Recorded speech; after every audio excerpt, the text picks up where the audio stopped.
Salam əziz izləyicilər. Kənan Hüseynovun təqdimatında TV1 xəbər izləyirsiniz. Prezident İlham Əliyev 20 yanvar faciəsi ilə əlaqədar Şəhidlər Xiyabanının ziyarəti barədə sosial şəbəkə hesablarında video şərh paylaşıb.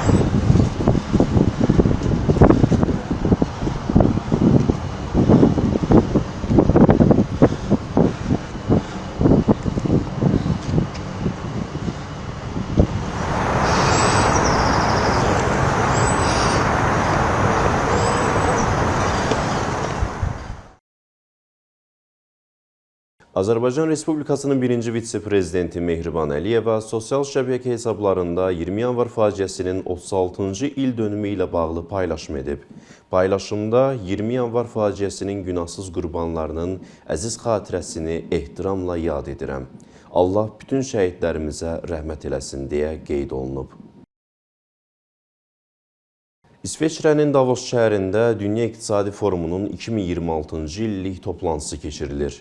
Prezident İlham Əliyev forumda iştirak edir. 1971-ci ildən etibarən ənənəvi olaraq hər ilin əvvəlində keçirilən forum dünyanın əksər ölkələrindən dövlət və hökumət başçılarının, eləcə də transmilli şirkət rəhbərlərinin iştirak etdiyi əhəmiyyətli qlobal ünsiyyət platformasıdır. Forum ölkələrin beynəlxalq iqtisadi sistemə inteqrasiya proseslərində yeni və çox istiqamətli qarşılıqlı əməkdaşlığı stimullaşdırır. Eyni zamanda dünya miqyasında qarşılıqlı iqtisadi əlaqələrin möhkəmləndirilməsinə böyük töhfələr verir. Prezident İlham Əliyev Ümumdünya İqtisadi Forumun illik toplantısında iştirak edir. Dövlət başçısı yanvarın 19-da forumda bir sıra mühüm görüşlər keçirib. İlham Əliyev forum çərçivəsində Braziliyanın aparıcı investisiya banklarından və aktivlərin idarə edilməsi şirkətlərindən biri olan BTG Pactual şirkətinin sədri Andre Esteves ilə görüşüb. Görüşdə İlham Əliyev Azərbaycanın makroiqtisadi sabitliyinə və fiskal intizamına, həmçinin uzun müddətli inkişaf strategiyasına toxunaraq, bu istiqamətdə həyata keçirilən siyasətin ölkəmizin beynəlxalq maliyyə bazarlarında etibarlı tərəfdaş kimi mövqeyinin daha da möhkəmlənməsinə müsbət təsir göstərdiyini deyib. Dövlət başçısı Davosda həmçinin Vestas Wind Systems şirkətinin marketinq, kommunikasiya, davamlılıq və ictimaiyyətlə əlaqələr üzrə qrupunun baş vitse-prezidenti Morten Dirholm ilə də görüşüb. Söhbət zamanı bu şirkətin ölkəmizdə bərpa olunan enerji, xüsusilə külək enerjisi sahəsində fəaliyyətinə toxunulub. Əməkdaşlığın genişləndirilməsi üçün yaxşı imkanların olduğu bildirilib. Azərbaycanın xarici investorlar üçün cəlbedici məkan olduğu vurğulanıb. Ölkəmizdə əlverişli investisiya və biznes mühitinin mövcudluğu məmnunluqla qeyd edilib. Prezident İlham Əliyevin forum çərçivəsində Ümumdünya Səhiyyə Təşkilatının baş direktoru Tedros Adhanom Ghebreyesus ilə də görüşü olub. Söhbət zamanı Azərbaycanla Ümumdünya Səhiyyə Təşkilatı arasında uğurlu əməkdaşlığın həyata keçirildiyi vurğulanıb. Ölkəmizin təşkilatın dünyanın müxtəlif bölgələrində həyata keçirdiyi layihələrə dəstəyi qeyd edilib. Bu xüsusda COVID-19 pandemiyası zamanı Azərbaycanın bir sıra ölkələrə könüllü maliyyə yardımı göstərməsi xüsusi olaraq vurğulanıb. Prezident İlham Əliyev Davosda eyni zamanda dünyanın ən böyük liman operatorlarından biri olan DP World şirkətlər qrupunun sədri və icraçı direktoru Sultan Əhməd bin Sualim ilə də görüşüb. DP World şirkətinin Azərbaycanda uğurlu fəaliyyəti məmnunluqla qeyd edilib. Ölkəmizin mühüm beynəlxalq nəqliyyat dəhlizlərinin kəsişməsində yerləşdiyi vurğulanaraq, son dövrlərdə Azərbaycanda müasir nəqliyyat infrastrukturunun qurulması istiqamətində icra edilən layihələrdən bəhs olunub. Dövlət başçısı forum çərçivəsində həmçinin Carlsberg Qrup şirkətinin baş icraçı direktoru Jakob Arup Andersen ilə də görüşüb. Söhbət zamanı tam yerli xammal əsaslı məhsulun buraxılması istiqamətində artıq bir sıra layihələrin həyata keçirildiyi qeyd edilib. Bu xüsusda İmişlidə pivə istehsalında əsas xammal hesab olunan arpanın emalı müəssisəsinin fəaliyyətinə toxunulub. Jakob Arup Andersen, Carlsberg qrupunun Azərbaycanda istehsal etdiyi məhsulun ixracının 2025-ci ildə əhəmiyyətli dərəcədə artdığını vurğulayıb. Görüşdə Azərbaycanda xarici investorlar üçün yaradılmış şəraitdən məmnunluq ifadə olunub. Prezident İlham Əliyev yanvarın 20-sində Davosda Euronews televiziyasına müsahibə verib. Sonra dövlətimizin başçısı Azərbaycan rəhbərliyi ilə Səhər Yeməyi adlı tədbirdə iştirak edib, müxtəlif ölkələri təmsil edən biznes nümayəndələrinin suallarını cavablandırıb. Forum çərçivəsində Azərbaycan prezidentinin İraq-Kürdistan regionunun baş naziri Məsrur Bərzani ilə də görüşü olub. Görüşdə iqtisadi, ticari, mədəni, humanitar əlaqələrin inkişaf perspektivlərinə dair fikir mübadiləsi aparılıb. Qarşılıqlı maraq doğuran məsələlər müzakirə olunub. Dövlət başçısı forum çərçivəsində Finlandiya prezidenti Aleksandr Stubb ilə də görüşüb. Görüşdə regional məsələlər ətrafında fikir mübadiləsi aparılıb. Nordic Baltic Aid qrupuna üzv ölkələrlə Azərbaycan arasında əməkdaşlığın perspektivlərinə toxunulub. Prezident İlham Əliyev dünyanın aparıcı qlobal maliyyə institutlarından biri olan Amerika Birləşmiş Ştatlarının JP Morgan şirkətinin sədri və baş icraçı direktoru Jamie Dimon ilə də görüşüb. Dövlət başçısı Azərbaycan Respublikası Dövlət Neft Fondu və ölkəmizin digər qurumları ilə JP Morgan arasında mövcud əməkdaşlıq əlaqələrinin əhəmiyyətinə toxunaraq, bunun uzun müddətli xarakter daşıdığını və qarşılıqlı etimada əsaslandığını vurğulayıb.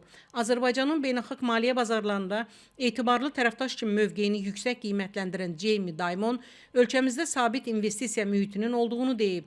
Jamie Dimon rəhbərlik etdiyi şirkətin Dövlət Neft Fondu ilə uzun müddətli əməkdaşlığa xüsusi əhəmiyyət verdiyini, bu tərəfdaşlığın möhkəm institusional əsaslara söykəndiyini və onun daha da dərinləşdirilməsində maraqlı olduqlarını bildirib. Prezident İlham Əliyev Davosda Avropa Yenidən Qurma və İnkişaf Bankının prezidenti Odilo Reno Basso ilə də görüşüb. Söhbət zamanı ölkəmizlə Avropa Yenidən Qurma və İnkişaf Bankı arasında qurulmuş əməkdaşlıqdan məmnunluq ifadə olunub.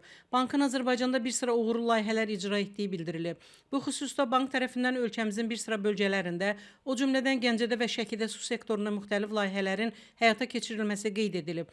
Bakı şəhəri və Abşeron yarımadasında su təchizatı, tullantı və yağış suları sistemlərinin təkmilləşdirilməsinə dair 2026-2035-ci illər üzrə dövlət proqramı çərçivəsində qəbul olunmuş layihələrin maliyyələşdirilməsi ilə bağlı müzakirələr aparılıb.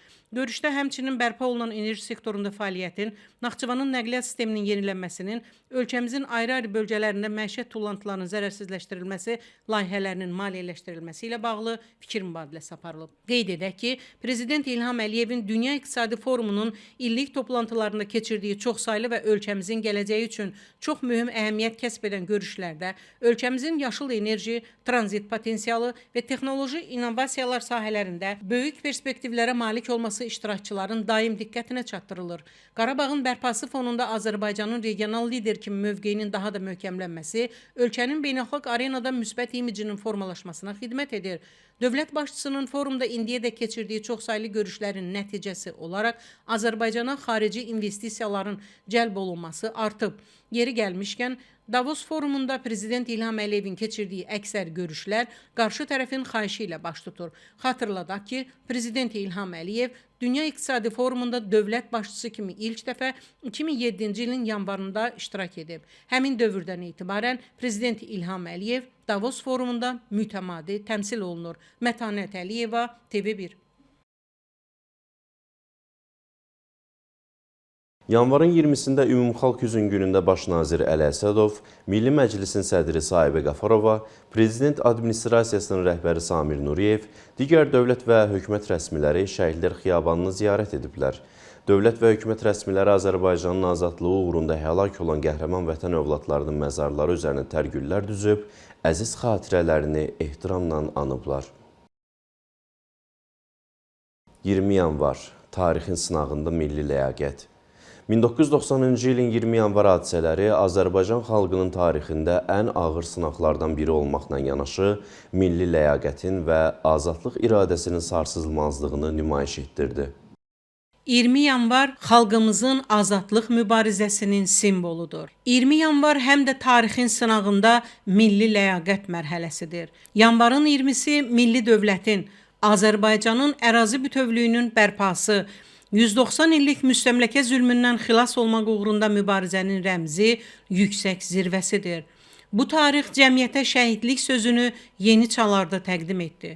20 yanvar hadisələri Azərbaycan xalqının tarixinə həm faciəli, kədərli, həm də qəhrəmanlıq, rəşadət səhifəsi kimi daxil olub. Müstəqillik, azadlıq uğrunda mübarizənin və yenilməz iradənin rəmzinə çevrilib. 36 il əvvəl doğma vətəninin, xalqının azadlığını, şərəf və ləyaqətini hər şeydən üstün tutan Azərbaycanın mərd övladları həmin qanlı gecədə canlarından keçərək şəhidlik zirvəsinə ucaldılar. Həmin gün Azərbaycan xalqı öz azadlığı və müstəqilliyi uğrunda ilk şəhidlərini verdi. Azadlığa gedən yolda həyatlarını qurban verən vətən övladları misilsiz fədakarlıqları ilə xalqımızın qəhrəmanlıq salnaməsinə tarixi səhifə yazdılar. Sovet qoşunlarının Azərbaycanda törətdiyi qanlı qırğından uzun illər keçməsinə baxmayaraq, xalqımız o dəhşətli günlərin ağrı acısını unutmur. Qanlı 20 yanvar faciəsinə siyasi hüquqi qiymətin verilməsi ilə bağlı məsələ ilk dəfə ümummilli lider Heydər Əliyevin sayəsində həllini tapdı. Faciənin səhəri günü 1990-cı il yanvarın 20-sində Ulu Öndər Azərbaycanın Moskvadakı daimi nümayəndəliyinə gələrək xalqla birgə olduğunu bildirdi. Bu qırğını törədənləri pisləyən kəskin bəyanatla çıxış etdi. Xalqımızın başına gətirilən müsibəti dünyaya çatdıran ümummilli lider 20 yanvar faciəsinin Azərbaycanın o vaxtki rəhbərlərinin xalqımıza qarşı xəyanəti nəticəsində baş verdiyini və bunun cinayət olduğunu dəfələrlə bəyan edib. Bununla da Ulu Öndər cəsarətini, mərdliyini, xalqının sədaqətli oğlu olduğunu bir daha nümayiş etdirib.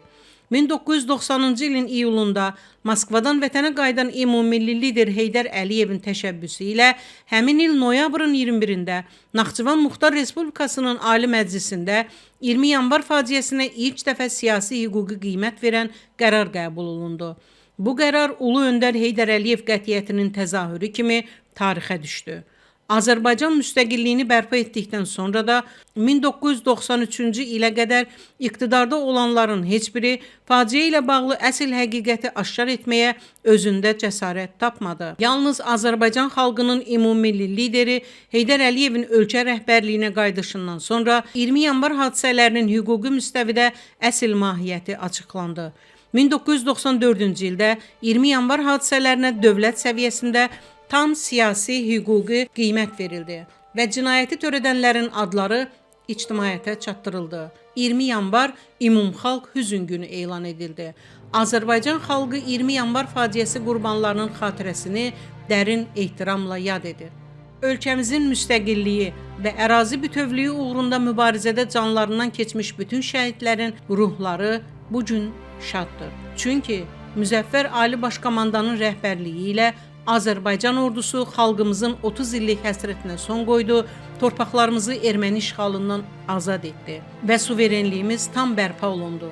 İndi bütün ərazilərimizdə Azərbaycanın üç rəngli bayrağı qürurla dalğalanır. Azərbaycanın ərazi bütövlüyünün və suverenliyinin tam bərpası bütün şəhidlərimizin, o cümlədən 20 yanvar faciəsi qurbanlarının qanının yerdə qalmadığını sübut edir. Mətanət Əliyeva, TV1.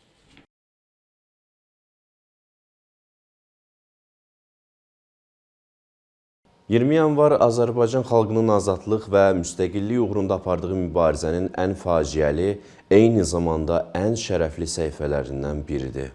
Şəhidlər Xiyabanının ziyarətçilərinin sonsuz axını müşahidə olunur. İnsanlar qəhrəmanlarımızın xatirəsini yad etmək üçün buraya gəlməyə davam edirlər. Azərbaycan tarixinə qanlı yanvar faciəsi kimi daxil olmuş 1990-cı ilin 20 yanvar hadisələrindən artıq 36 il keçir. Bu faciə xalqımıza qarşı məqsədyönlü şəkildə törədilmiş, onu susmağa və qorxutmağa yönəlmiş ən böyük və ən dəhşətli cinayətlərdən biridir. Şəhid qanı müqəddəsdir. Ona ən dəqiq qiyməti də ümummilli lider Heydər Əliyev verib. O, qanın hər damcısında bizim xalqımızın qüdrəti var, xalqımızın qəhrəmanlığı var, xalqımızın milli azadlıq, müstəqillik arzuları vardı. O gecə tökülən qanlar müqəddəs qanlardı. Onlar bizim xalqımızın əsrlər boyu milli azadlıq, müstəqillik uğrunda tökdüyü qanlara qovuşmuş qanlardı. O gecə tökülən qanlar Azərbaycanın müstəqilliyini nümayiş etdirən milli bayrağımızın üstündəki qandır. 90-cı ildə 21-dən 22-dən keçən gecə Ulu Öndərimiz Heydər Əliyev Moskva kimi bir şəhərdə, o dövrdə ona qısqanclıqla yanaşan bir dövrdə öz indiki dövlət başçımızla bir yerdə, ailə qızı Sevil xanımla bir yerdə öz həyatını Rusiya KGB-sinin əlində sanki girov qoymuşdu. Yəni Rusiyanın, Azərbaycan Rusiyadakı səfirliyinə getdi, həyatını təhlükəyə ataraq Azərbaycan xalqının səsini dünyaya çatdırdı. Bu gün də onun qoyduğu təməli biz dönə-dönə ziyarət edirik. Allah şəhidlərimizə rəhmət eləsin. Zamanın sürətlə axarında dəyişməyən yalnız xalqın şəhidlərə olan hörmət və ehtiramıdır.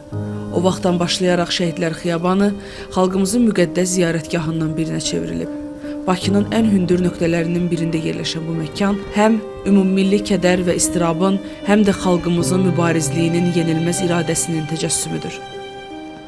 Qar yağsa da, soyuq olsa da, izdiham var böyük. Mən də bunların içərisində idim, onlarla bir yerdə idim.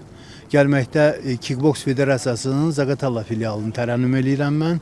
Kickboks Federasiyasının uşaqları ilə gəlmişdik, idmançıları ilə, məşqçiləri ilə, əklilər, qərənfillər gətirmişik və bunların hamısını qəbri üstünə, ziyarətinə qoyduq. Bizim şəhidlərimizin qəbirlərini yad elədik. Allah onlara qəni-qəni rəhmət eləsin. 36 il əvvəl Sovet ordusu tərəfindən Bakı şəhərində və Azərbaycanın digər bölgələrində dinc əhaliyə qarşı həyata keçirilmiş amansız hərbi təcavüz nəticəsində 150 mülki şəxs qətlə yetirilib, 744 nəfər ağır yaralanıb və 4 nəfər itkin düşüb. 20 yanvar şəhidlərinin qəhrəmanlığı Azərbaycan xalqının müstəqillik əzmini nümayiş etdirir. Azərbaycan Respublikasının 2-ci Qarabağ savaşında zəfər çalması bugün 20 yanvar şəhidlərinin ruhunu şad edir. Onların qanı əbəs yerə axmadı. Onların şəhadəti bizim üçün, xalqımız üçün böyük məqamdır. Onların şəhadəti xalqımızın qəhrəmanlıq rəmzidir. Onların tökülən qanının hər damcısında xalqımızın qüdrəti, qəhrəmanlığı var. Xalqımızın milli azadlıq, müstəqillik arzuları var. Bütün şəhidləri dərin hörmətlə anır, ruhları qarşısında baş əyirik. Esmira Turan, Leyla Şirinova, Sahib Səfərov, TV1. Bugün yanvarın 20-sində saat 12:00-da Azərbaycan bütün ərazisində 20 yanvar şəhidlərinin xatirəsi bir dəqiqəlik sükutla yad olunub. Nəqliyyatın hərəkəti dayandırılıb, gəmilərdən, avtomobillərdən, qatarlardan siqnallar verilib. Hüzn əlaməti olaraq ölkənin şəhər və rayonlarında, kənd və qəsəbələrində Azərbaycan Respublikasının dövlət bayrağı endirilib. Şuşada 20 yanvar şəhidlərinin xatirəsi alınıb. Şuşa şəhərinin mərkəzi meydanında saat 12:00-da 20 yanvar şəhidlərinin əziz xatirəsi bir dəqiqəlik sükutla yad edilib. Anım mərasimində Şuşa şəhəri Dövlət Qoruğu İdarəsinin icraçı direktoru Tural Novruzov, xüsusi nümayəndəliyinin və Qoruq İdarəsinin əməkdaşları, Şuşa rayonunda fəaliyyət göstərən hüquq mühafizə orqanlarının, idarə və müəssisələrin rəhbərləri, məktəblilər və şəhər ictimaiyyətinin nümayəndələri iştirak ediblər.